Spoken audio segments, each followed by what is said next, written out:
what I really want is to review a video game, which I've chosen. Okay, doing a review. I'm reviewing the game Talisman, the digital edition, because I'm kind of antsing to do something and I don't really have anything to do. And I don't think a lot of people are aware of this game.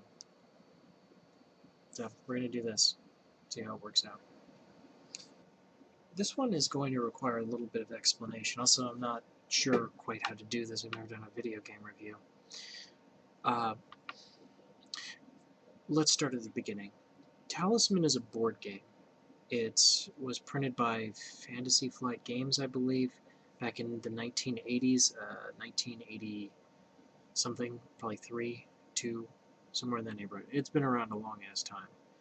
That would make it 30-some years old at this point, 33, 32 years old.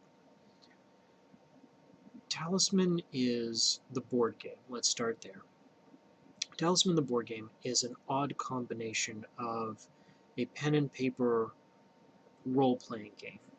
It's like Dungeons and Dragons is of course the go-to, but also other fantasy games, Champions, whatever. It's very much a sword and sorcery fantasy, only it combines the pen and paper fantasy game tropes, collecting magical gear, killing monsters, getting more powerful, with a board game. And it's a neat one. It's a neat idea. It's been around since then. It's been out of print every so often. I believe they're in currently the 4th edition, which came out 2008, I think. And it's improved. The gameplay has slowly become more smooth. It hasn't changed that much because from the base level, simply because it's a very simple game at its heart. As far as, sticking with the board game for the time being. Basically, you have a handful of stats, and they're very simple stats. There's life, there's strength, and there's craft. Strength is how physically strong you are. Craft is, mental, how crafty, mental, whatever. Not physical strength. Spiritual, magical, whatever the hell. And then finally life. You run out of lives, your character's dead, but if, depending on how you're playing, what rules set, and so on, that might not mean you're done. You might actually just be able to pull a new character and continue on your merry winsome way.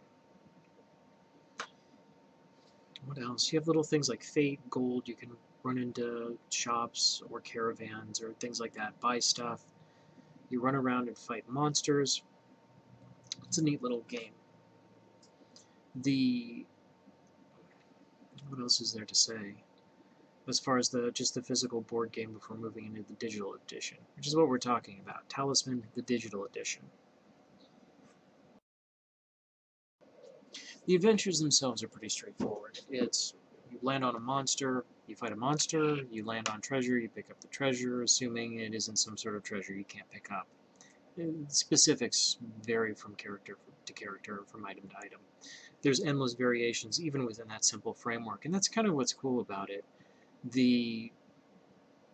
It's simple rules that act as a catalyst for a very complex gameplay, potentially very complex. There are tons of rules for this game, variant rules, expansions, and you name it. The basic game, as you've seen, it's just a simple rectangular board. You run around, you try to, you go on adventures, you get more powerful, then you move to the middle section of the board, after you cross the river. There's a little bit of a story there too. And once you cross that, you enter the Plains of Peril, where shit gets real. At that point, everything will kill you or banish you from the inner realm into either the middle or even the outer realm. It's worth mentioning that It's worth mentioning Talisman has a storied history of expansions. The expansions are a little odd. You have this rectangular board, as you've seen, and what it does is it adds an L-shaped track for you to go on. For example, the city starts at the city. One corner of the map is the city. And if you have the city expansion, you add the little L onto the end of that. You can walk through the city and begin the track through the city expansion. Each expansion adds new cards, which in turn add new characters, new adventures, new items, new spells, new monsters, and so on and so forth. As far as the video game itself goes, the game added video game stuff. It's available on Steam, actually, with quite a few DLCs. It adds AI, of course, but you can also play with other people, which is a cool thing. It's a nice addition, simply because in real life, it's a long game. That the physical board game, the regular Talisman, is a long game, and with the expansions and optional rules, some of which add a lot of stuff to do and to happen, the city in particular, it can get really long. At one point, here at the house, I should back up a little. Here at the house, we not only have Talisman, we have 3 of the large expansions, which are, like I said, the little L shapes you add, new regions. We have the dungeon, the city, and the woodlands, which is a great one. It's probably my favorite. On top of that, there are little small ones that add a couple new characters, new cards, but they don't actually have a physical board like that. The Grim Reaper expansion adds the Grim Reaper, this guy who runs around the board and might kill you if he lands on you. The Sacred Moon, Blood Moon, whatever it's called, adds a werewolf that does the same thing, so potentially you could have the Grim Reaper and a werewolf running around. Neat stuff.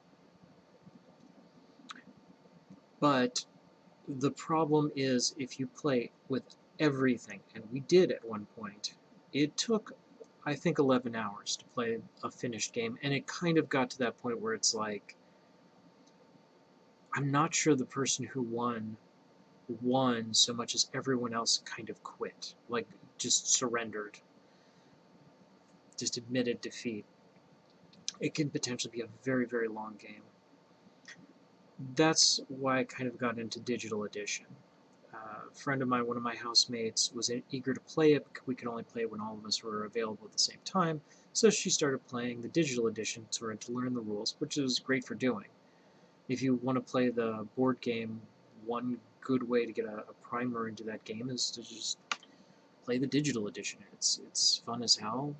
It's much faster. Everything is explained for you. The shit appears on screen. It's like, this is how this works. Let's go. Let's move. So it has that advantage over the physical copy. The physical copy has the advantage that it's a board game. It's a big-ass thing you can play, have lots of fun, friends over, da-da-da. The digital edition, what it's really got going for it is it's the speed and variability. I mean, you can choose any of the optional rules that are listed, including quite a few that I think they invented just for the digital edition. Like, normally in the game, you're supposed to pick the characters at random. Like, they're just from a big pile of possible characters. We never do that. We always pick the ones we wanted, or usually picking the ones that had weird powers or we thought would be cool. Likewise, the digital edition, you can decide the characters are all chosen randomly, or you can choose who your characters are, who your opponents are, and so on and so forth. Great addition. Clearly they were very aware. I mean, this is a game in 2008. They've had a while to play it, and they know their stuff. And like I said, the earlier editions are going back quite a while. Other than that, anything else is just minutiae. Okay. As far as a review for this, how do I usually do reviews? I usually say, like, what are the odds you don't like this thing? What are the odds you're going to play Talisman? You're going to download it from either Steam or someplace else, or buy a copy and not like it. Unfortunately, pretty good. Like, they're not bad at odds. I'd say between 1 in 3 and 1 in 4. Like, it's a decent chance. In fact, it's probably closer to 1 in 3. I'm fond of the game, so I don't want to say that, but it's true. And here's why. Like I said, it's a long game. If you're used to a normal video game, and that's what I'm talking about, the digital edition, the video game version of this, the computer game, is that most people aren't accustomed to playing a board game on a computer. There are a few of them out there. Monopoly certainly strikes my mind immediately. But it's not a normal thing. What's more is the conversion isn't perfect. Talisman is, like I said, has a simple heart, simple mechanisms at the root, but man, the stuff that gets added on is complex. For example, some stuff is just very hard to translate into a computer game, to the point where some of my favorite stuff isn't in the digital edition. The Woodlands I mentioned as my favorite expansion. They haven't converted it yet. They've made some other stuff, the Netherlands, Netherrealm, whatever it is. The Firelands, I think that got converted, or maybe it didn't. Anyway, not all the stuff can get converted over, or has been yet. Like, they're still working on it. Like, they're still programming and mechanical issues there to get those to work right. So that's another thing. Not all the content's there. My favorite content is not in the digital edition. So, there's that. What else? Other things that might detract from this, like I said, it's a little bit clunky. It's an odd thing. To its credit, it's not super expensive. I would recommend, if you do get this game, just get the basic set. Don't go hog wild with every single DLC. That's just nuts. You don't need all the DLC. Some of their DLC is just individual characters, and they're often on sale. For like 50 cents, you can buy an extra character, and I've done that. It's like, 50 cents for another character? I don't know if I like the character, but it's 50 cents. What the fuck, why not? I think they're usually like 99 cents or something on that level. Cheap stuff. So they're clever. I give them credit. That was a clever little mechanism. They could add characters slowly if you don't want the other characters in your game, because it does clutter it up a little bit. Like, gives you just tons and tons of stuff to root through to find out which characters you want to use. And if you forget what person can do this, oh my god, it can take a while. But going back, like I said, there's a chance you're not going to like this, because I think there's a good chance you will, but there's a good chance you won't, because it's not a normal thing. It's not something easy to pick up. It's long, but for something long, it does not have breathtaking graphics or a complicated story. What else do I do for reviews? Would I watch it again? Well, would I play it again? Well, sure, I like that game. I play it every so often. It does, like I said, it doesn't have a complicated story on its own, but the idea that you have an adventure, it goes into places, stuff happens, there are events, there's strangers you meet, there are monsters to fight. It kind of implies a story of these itinerant wanderers, these weirdos trying to get to the ultimate goal, which could be the Crown of Command, or it could be one of the optional endings. I just remember fondly one game where the gnome tinkerer got thrown in jail and died starved to death in prison. And because I'm a horrible person, that made me laugh for like 15 minutes. Because I think it happened twice in the same game. That's awesome. That shit's hilarious. Other than that, I think that's it. What else did I want to add? If you like my channel, like and subscribe. Blah, blah, blah. That's all I got to say for now. I'm out.